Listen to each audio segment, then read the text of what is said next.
Sven Franke, Pravda o regenerácii tela. Prednáška, ktorá mení všetko. Pozývam vás oboznámiť sa s transkripciou prednášky z Berlína, ktorú viedol naturopat Sven Franke. Sven sa už viac ako 30 rokov špecializuje na mikrobiológiu, diagnostiku čriev a akupunktúru. Spája poznatky o endokanabinoidovom systéme, aminokyselinách a mikrozložkách s praxou v ambulancii, kde pracuje s tisíckami pacientov. Na svojich prednáškach v Nemecku, vo Švajčiarsku a v mnohých ďalších krajinách vie jednoduchým spôsobom vysvetliť komplikovanú regulačnú medicínu. Dnes sa delí o svoje skúsenosti a ukazuje, prečo môžu konopa, CBD, CBG, aminokyseliny a technológie ako Psilocybe Design tak účinne podporovať náš organizmus. Úvod. Skúsenosti ľudí. Práve tie nám ukazujú, čo psili v skutočnosti je. Keď mi Marius prvýkrát zavolal, hneď som povedal: áno, CBD poznám, nepotrebujem to. A Marius mi odpovedal: chápem, ale toto je úplne niečo iné. Je to založené na vodnej nanotechnológii. A vtedy som sa začal zaujímať, práve kvôli tej vodnej technológii. Za tie 3 roky, odkedy som v tej Psilocybe Design, som si tieto produkty tak obľúbil, že dnes z 90% používam už len ich. Zažil som naozaj veľa a myslím si, že dnes počas stretnutia tu bolo veľa ľudí, ktorí sa podelili o svoje príbehy, aby sme všetci lepšie pochopili, že tieto produkty fungujú. Robím prednášky v mnohých krajinách. Stretávam ľudí, ktorí sedia predo mnou na kurzoch, pláču a rozprávajú o tom, čo prežili. Toto všetko ma ešte viac posilnilo. Posilnilo ma to v tom, čo som videl a čo sa potvrdilo. A teraz chcem, aby ste to pochopili aj vy. Toto posolstvo chcem odovzdať každému, kto to počúva.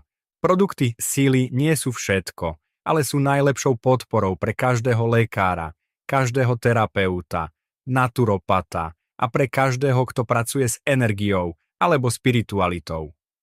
Pre všetkých ľudí sú produkty s siatom sily najlepším spoločníkom. To znamená, že ak to pochopíme, nemusíme nič meniť ani nič nahrádzať. Môžeme jednoducho podporiť každú metódu a každú terapiu týmito výnimočnými produktmi. Ak túto informáciu odovzdáme ľuďom, každý ich môže zapojiť do vlastnej práce. A ja som si dal za cieľ, aby mnohí terapeuti, lekári a zdravotníci dostali tieto produkty doslova do ruky, aby ich mohli používať ako podporu vo svojej každodennej praxi. Počul som tak veľa úžasných príbehov, že je niekedy ťažké im uveriť. A dneska sa pokúsim neísť príliš hlboko do medicíny. Naozaj sa o to pokúsim. Keď začnem zachádzať do detailov, dajte mi rukou znamenie. Viem, že veľa ľudí tu nie je z medicínskeho prostredia, preto chcem hovoriť jednoducho, aby to pochopil každý. Roky hovoríme telo, duša a duch, ale často si tieto pojmy zamieňame, premiestňujeme ich, interpretujeme rôzne a pritom je to jednoduché. Najprv je telo, potom duša a až potom duch. Telo je našim chrámom. Je to miesto, kde prebýva duša. A keď sa duša v tomto chráme cíti dobre, rozvíja sa aj duch. Mali by sme na to myslieť každý deň. Kým tu žijeme, telo nás reprezentuje navonok. Ak svoj chrám nepríjmame, duch sa nikdy nedostane do stredu. Je to dôležité. Preto treba začať od základu. Dať telu to, čo potrebuje. Keď telo dostane to, čo mu chýbalo, začne fungovať tak, ako má. A napriek tomu stále vidím tú ľahostajnosť. Čo ma to má zaujímať? Zvyčajne začíname myslieť na telo až vtedy, keď je neskoro. Keď bolí. Keď sa objaví zápal. Keď prídu vážne problémy. Preto treba ľuďom neustále pripomínať, že za svoj organizmus je zodpovedný každý sám. A o tom je Psilocybe Design. Keď telu dodáme mikrozložky, o ktorých za chvíľu poviem, pomáhame mu regulovať sa. Pomáhame mu robiť to, čo vie robiť samo. Pamätajte, všetko, čo sa deje preto, že to robí vaše telo. Nie produkt. Každý regeneračný proces je reguláciou tela. Žiadny produkt na svete to neurobí. Len telo to dokáže. A my musíme urobiť všetko preto, aby telo mohlo fungovať. A tu sú mikrozložky kľúčom. Tým začneme. Roky som robil obrovské množstvo analýz. Takmer 33 rokov práce, viac ako 8432 prípadov. A nenašiel som ani jedného človeka, ani bábätko, ani dieťa, ani tínedžera, ani dospelého, ktorý by nemal výrazný bunkový deficit. Keď telo nedostane to, čo skutočne potrebuje, produkcia energie klesá. Človek potrebuje dve veci: životnú energiu a mikrozložky. A do toho teraz pôjdeme hlbšie. Chcem vám to vysvetliť, pretože väčšina ľudí o tom vôbec netuší. Ale prosím, keď skončím, zabudnite na detaily. To, čo hovorím, vám má dať dobrý pocit, že ste na správnej ceste. Nemusíte sa to učiť roky. Daniel a David stále hovoria jednoducho, bez očakávaní. Daj ľuďom produkt. A David raz povedal vetu, ktorá ma zasiahla. Toto je produkt, ktorý robí upgrade mojich buniek. Takú aktualizáciu. A netreba k tomu hovoriť nič viac. Ja vám len chcem ukázať zákulisie. Aby ste raz počuli a cítili. Teraz rozumiem, prečo sú CBD, CBG a Ageless také dôležité. Keď to pochopíme, vidíme jasne. Každý to potrebuje. Časť 1. Význam THC, CBD a CBG. Skôr než prejdeme k detailom, musím sa vrátiť k základom. THC, CBD a CBG. V našich produktoch nie je THC, máme CBD a CBG. Vo svete veľa ľudí hovorí, THC je zlé. THC však nie je zlé. Problém je len príliš veľa, alebo príliš málo.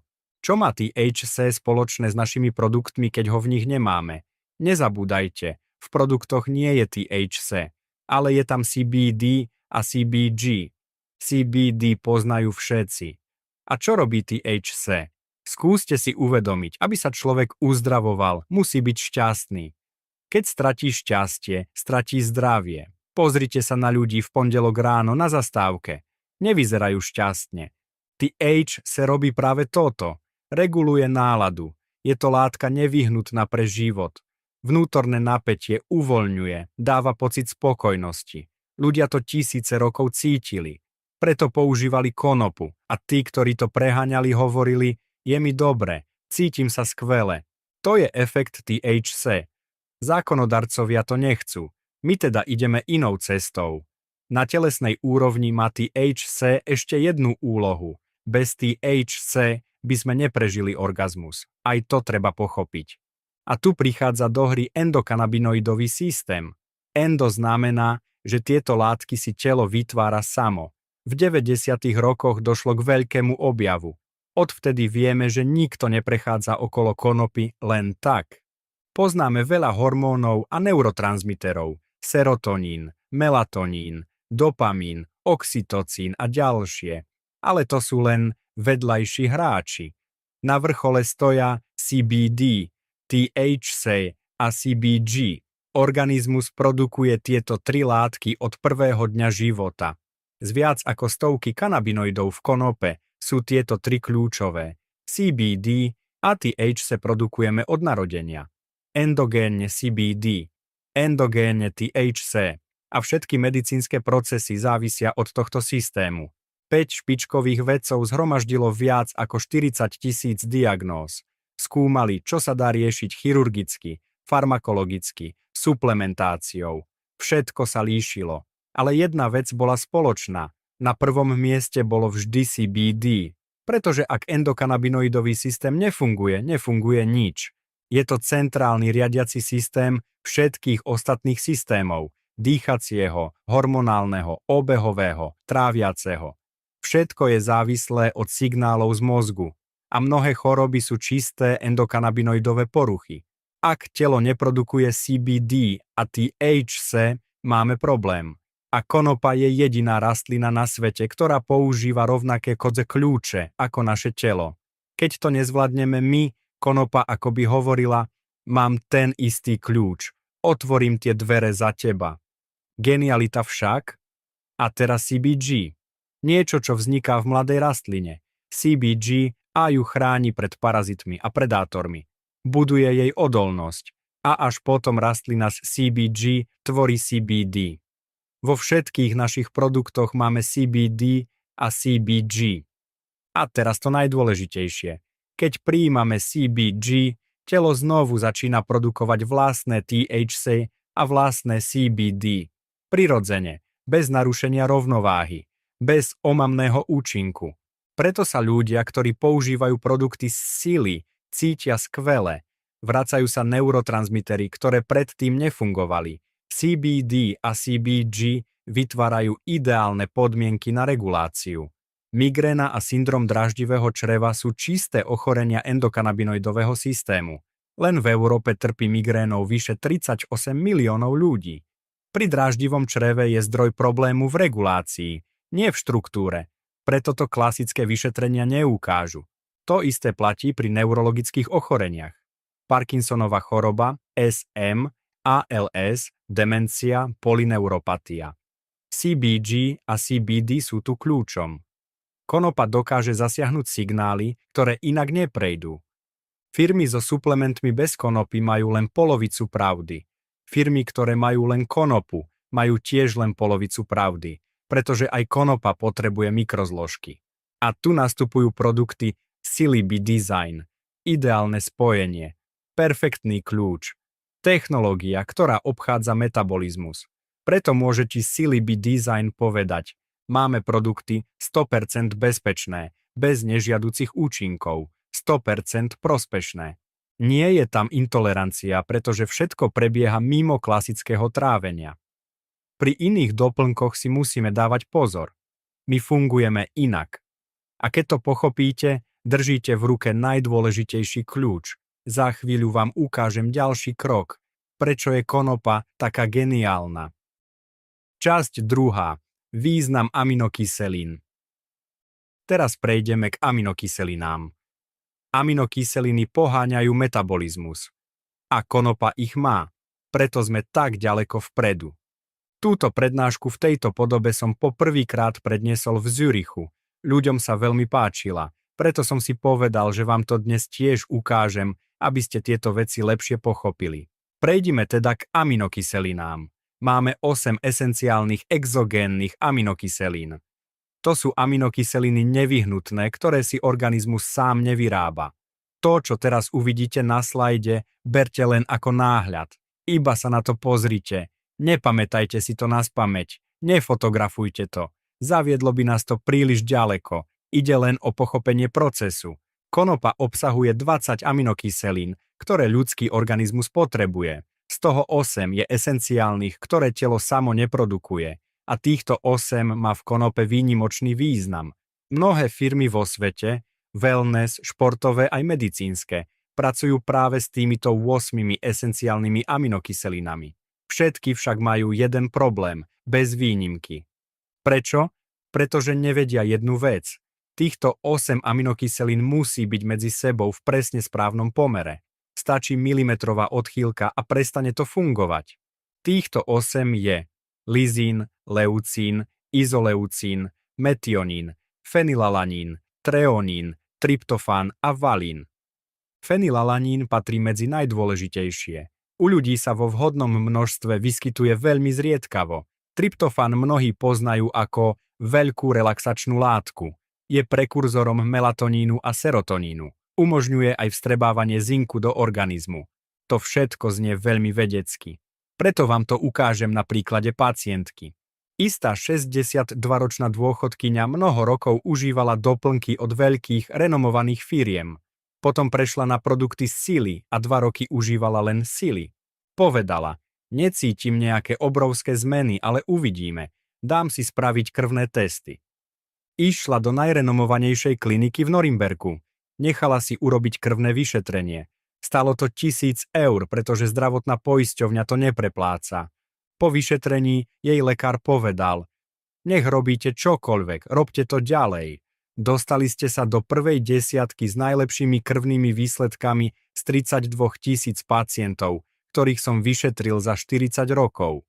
A potom dodal, ste jediná pacientka, u ktorej som zistil prítomnosť tryptofánu a fenylalanínu v správnych hodnotách. Ešte nikdy v živote som nevidel pacienta, ktorý by tieto 2 aminokyseliny mal skutočne prítomné. Čo s tým má spoločné konopa? Konopa je jediná rastlina, ktorá má 8 esenciálnych aminokyselín v ideálnom vzájomnom pomere. Čo to znamená? Poznáme pojmy anabolický a katabolický metabolizmus. Katabolický rozkladný, anabolický budovací. Všetky bielkoviny z mäsa, rastlín, spiruliny, soje a tak ďalej sú väčšinou katabolické. Katabolický metabolizmus zvyšuje množstvo dusíka, a to znamená viac vody v tele, opuchy nôh, voda okolo srdca a podobne. Kuracie vajce je z bielkovín najlepšie. 50% anabolizmu, 50% katabolizmu. Väčšina rastlinných bielkovín má 10 až 20% anabolických a 80 až 90% katabolických zložiek.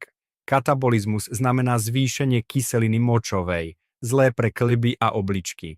Znamená tiež zvýšenie amoniaku, silného toxínu pre pečeň.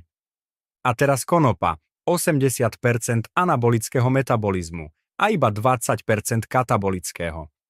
Ako geniálne to je? Konopa je tu kľúčom. Týchto 8 aminokyselín obsiahnutých v konope má ideálne pomery.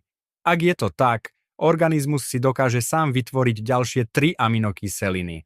Arginín, kyselinu glutámovú a prolín. Arginín je dôležitý pre močovinový cyklus a detoxikáciu amoniaku. Kyselina glutamová je potrebná na to, aby sa z toxického amoniaku tvoril glutatión a podporila sa bunková detoxikácia. Prolín je dôležitý pre kosti, chrupavky a kolagén. Väčšina firiem musí tieto 3 aminokyseliny pridávať samostatne, pretože ich zmesi tento proces nespúšťajú. Konopa áno. Lekár tejto pani videl, že všetkých 8 esenciálnych aminokyselín je prítomných a pochopil, prečo má tak fenomenálne výsledky. Preto, keď máme jeden produkt zvýš, máme niečo, čo ostatní ani pri miešaní a pridávaní nedokážu dosiahnuť. Existuje ešte jeden taliansky vedec.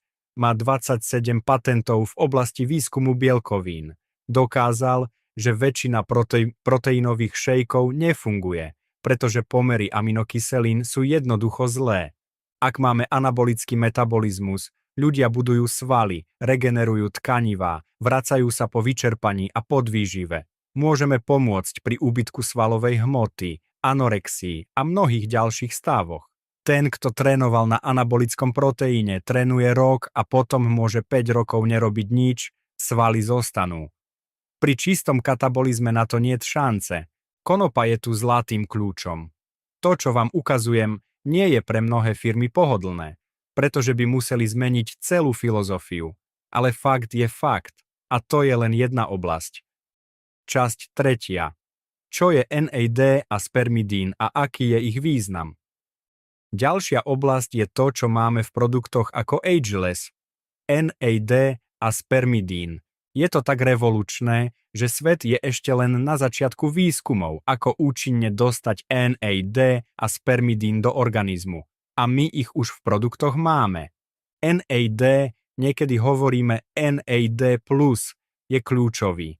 Medicína zistila, že bez NAD sa ďalej nedostaneme. Čína, Thajsko, Vietnam, Japonsko, všade tam dnes vládne NAD horúčka.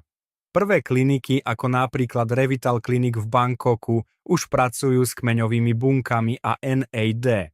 NAD je kľúčom všetkých funkcií. Tak ako je CBG srdcom Swish, tak je NAD srdcom Ageless. Dá sa to prirovnať, na yin strane máme konopu, CBG, CBD a na yang strane máme NAD a spermidín. Čo je NAD? Je to koenzym, ktorý sa podieľa na všetkých energetických dráhach. Každá bunka a každý mitochondrium potrebuje NAD. S vekom produkcia NAD v tele klesá. Do 20. roku klesne asi na polovicu. Do 40. znovu na polovicu. A tak ďalej. Keby hladina NAD klesla na nulu, okamžite umierame. Bez NAD nie je život možný. Keď jeme tuky, sacharidy a bielkoviny, NAD zbiera elektróny a protóny, mení sa na NADH a napája dýchací reťazec. NAD je v mitochondriách ako taxík, zbiera cestujúcich, elektróny, a rozváža ich tam, kde treba, aby sa vytvorilo ATP, naša energia. Bez tohto taxíka nič nejde. Vrátim sa k jednej kľúčovej vete. NAD nie je všetko, ale bez NAD je všetko ničím.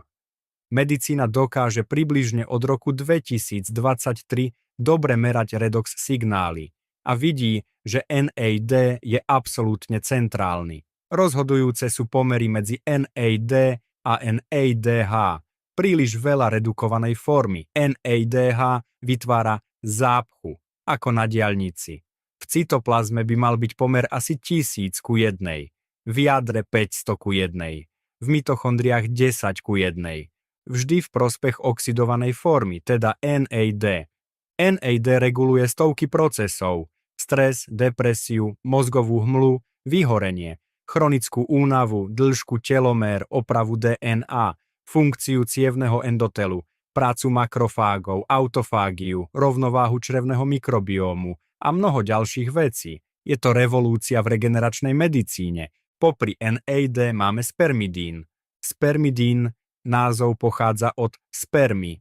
Keď človek vzniká po oplodnení, v prvej fáze je zhruba z 98,3% tvorený vodou a z 1,7% spermidínom. Z toho vzniká človek. To ukazuje, aký kľúčový je spermidín. Spermidín spúšťa autofágiu. Bunka začne využívať vlastné metabolické zvýšky, odpad, ako zdroj energie. Predstavte si človeka s nádorovým ochorením. Nemá energiu. Má asi 15 mV bunkového potenciálu. Nemá silu zbaviť sa ešte smetí z bunky. Ak má dosť spermidínu, bunka môže povedať: nechaj ten odpad, ja ho premením na energiu. Genialita však? Porovnávali hladinu spermidínu u ľudí, ktorí zomreli v 60 rokoch a u tých, ktorí žili do 90 rokov. Tí, ktorí zomreli v 60, už spermidín prakticky nemali. Tí, ktorí žili do 90, ho mali stále dostatok. V prírode je veľa spermidínu v klíčkoch, napríklad v lucerne, alfalfa. Kto chce, môže jesť viac klíčkov. Spermidín podporuje hojenie rán, chráni pred neurodegeneráciou, podporuje obnovu tkanív. Kto z vás niekedy držal pôst? Práve vtedy začína spermidín pôsobiť. Už po niekoľkých hodinách spúšťa proces autofágie. Hovorí sa, že približne po 10 dňoch pôstu organizmus zje vlastné choré bunky. Tento proces autofágiu riadi práve spermidín. Ak človeku dodáme veľa spermidínu, telo má silu zjesť to, čo mu škodí. Spermidín aktivuje proces autofágie, teda bunkového samočistenia, čo pomáha odstraňovať poškodené zložky a regenerovať bunky. Tým môže spomaľovať proces starnutia, znižovať zápaly, podporovať kognitívne a metabolické funkcie a znižovať riziko ochorení súvisiacich s vekom, ako sú neurodegeneratívne choroby či cukrovka druhého typu. Už nie je nevyhnutné dlhodobo postiť. Stačí viac ageless, pretože práve v tomto produkte je spermidín. Svet suplementácie to už vie. Sú firmy, ktoré predávajú spermidín v kapsulách za 100 či 200 eur za balenie. A my máme spermidín ako jednu z 95 zložiek v produkte Ageless. V normálnej, rozumnej cene. Časť 4. Čo ešte nájdeme v produktoch Celebi Design? Spoznali sme už kľúčové zložky produktov z Cili, ale tým sa dlhý zoznam nekončí. Každá ďalšia je rovnako dôležitá. Látky ako berberín, kvercetín a mnohé iné. Kvercetín je najsilnejšia prírodná protizápalová látka, akú poznáme. V 90. rokoch sa v USA v klinikách podával intravenózne pri zápaloch srdcového svalu, pretože vedeli, že len kvercetín dokáže tento proces prerušiť. Kvercetín reguluje každý zápal, umožňuje vstrebávanie tryptofánu, pomáha zinku dostať sa do bunky. A tým sa dostávame k zinku. Počas všetkých rokov výskumu som nenašiel ani jedného pacienta so zinkom v pluse. Všetci mali deficit. Zinok je nevyhnutný pre oči, pre krvotvorbu, pre detoxikáciu. Bez zinku by sme nemali robiť detox ťažkých kovov, pre prácu pankreasu a inzulínovú rovnováhu, pre pokožku, vlasy, nechty, hojenie rán, pre reguláciu histamínu. Histamín má v tele viac ako 300 úloh. Nie je to zlá látka. Problém nie je v histamíne. Problém je v tom, že chýba zinok, ktorý povie: dobrá práca, môžeš sa stiahnuť. Zápalová reakcia sa skončila. Bez zinku histamín horí ďalej. Máme neustálu žihľavku, hnisanie, vyrážky, problémy s dýchaním, mozgovú hmlu a mnohé ďalšie príznaky. Lekári potom hovoria: histamínová intolerancia, a často by stačilo doplniť zinok, ale vo vhodnej forme a dopraviť ho do buniek. A práve s tým opäť pomáha kvercetín. Takýchto príkladov by som mohol uviesť ešte veľmi veľa. Selén pre štítnu žľazu, energiu, spánok, molybdén, pri hormonálnych nádoroch, vanát, litium, chróm a ďalšie. Ale toto už stačí na to, aby sme videli, že tom Celebi Design spája mikrozložky, konopu, NAD, spermidín a kvercetín do vodnej technológie, ktorá obchádza tráviaci trakt a ide priamo do buniek. To je synergia a my musíme urobiť len jedno: pravidelne a systematicky dodávať telu túto pomoc. Zvyšok urobí samo. Wilhelm Reich raz povedal: človek potrebuje dve veci: vodu a minerály. Ak ich má, všetko ostatné si dokáže vyrobiť sám. A presne o tom to je. V našich produktoch máme vodu ako nosič, plné spektrum minerálov zo starého horninového podložia, vzácne zeminy, lantanoidy, konopu s ideálnym profilom aminokyselín a kanabinoidov, NAD a spermidín ako kľúč regenerácie, kvercetín ako silný regulátor zápalu a celý balík vitamínov, stopových prvkov a fytonutrientov v správnych pomeroch. Ak toto denne doplňame, telo má šancu znovu regulovať všetko, čo je potrebné doladiť. Medicína túto vedomosť ešte len dobieha. My ju už v rukách máme. A za to chcem poďakovať výrobcovi produktov Celebi Design a vám všetkým, že tu ste. Pretože všetci spolu tvoríme jeden tím. A na záver dve veci, ktoré sú pre mňa najdôležitejšie. Sily nie je všetko. Najdôležitejšie je láska a vďačnosť.